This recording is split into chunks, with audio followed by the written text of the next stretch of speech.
Last few videos we have been looking at negation, and so far we have come up with we have encountered maybe 2 or 3 different rules which you can use if you want to negate something, if you want to negate an affirmative sentence, or in terms of responding to a question in a negative way, right? Or and also the fact about negative words being used alone, and which could precede the verb, right? So we've seen all that, and let's continue this.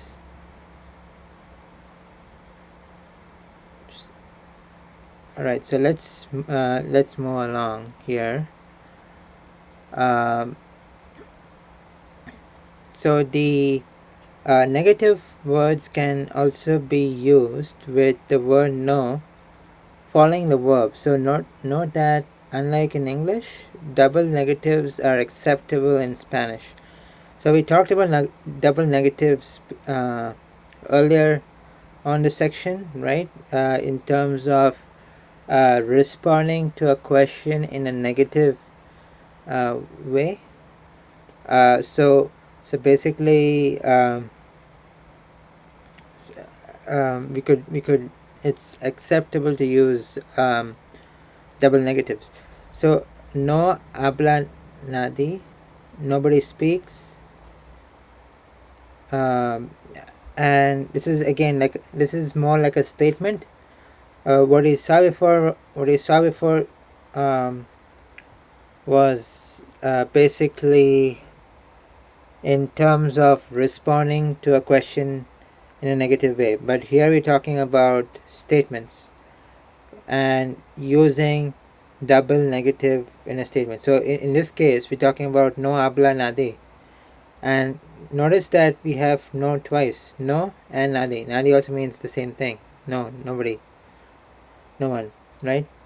Él no come nunca. Él, say no and nunca, right? 2 negatives. He never eats. Alfredo no baila tampoco. No and tampoco. Alfredo doesn't dance either, right? So that's what we have seen. Alright, so I think this is enough for this video.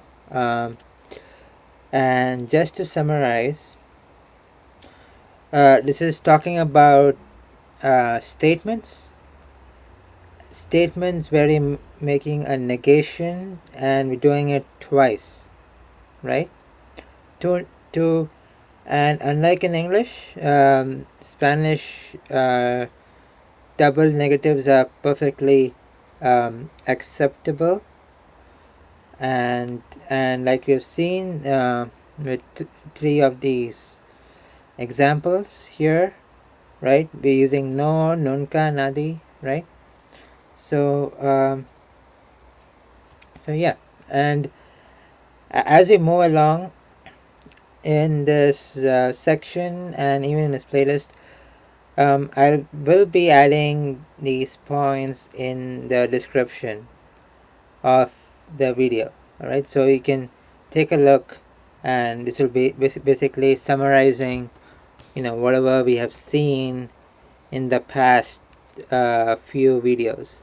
Alright, so in the next video we're going to look at or you're going to talk about sentences where we're using 3 negatives. Alright, so until then, see you next time.